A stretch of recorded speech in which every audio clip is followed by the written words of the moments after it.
Okay, go. Hi, this is Pete the Tech Guy, and I'm in front of St. Bernard's Catholic School's Recreation Hall, which is where I voted it's about 4:15 tonight. I voted about 5 or 6 hours ago.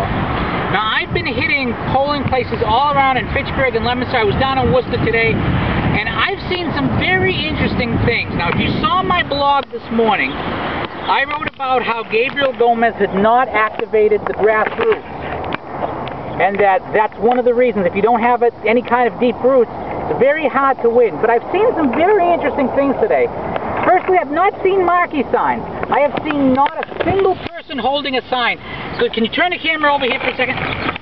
Every single election, and if you've seen my coverage of elections before, you've seen a particular lady holding a sign for Democrats. She's held the signs for Democrats in bad weather, in blizzard weather, in nasty weather.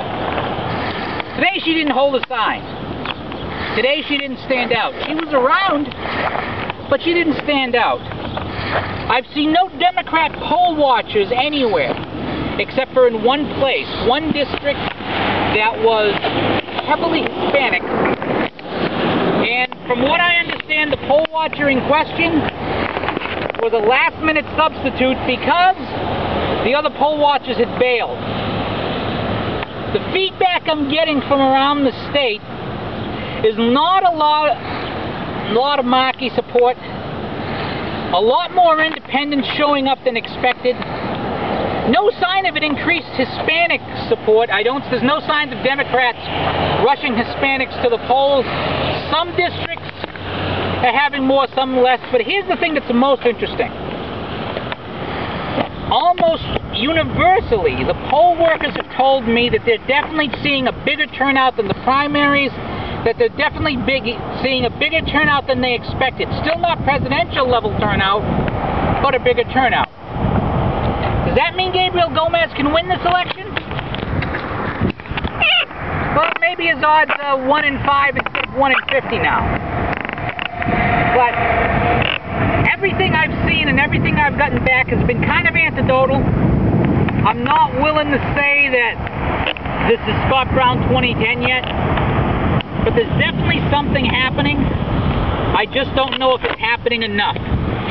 And we're going to keep I'm going to keep a close eye on it. I've got my feelers out there. I'm going to have my people calling me as much as I can over the next few hours.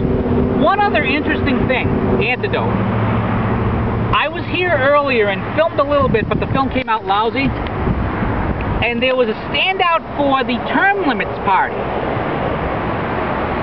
They're not really a candidate, but they showed up for a turnout, and I saw them in at least 2 different cities and 2 different locations. That's very interesting.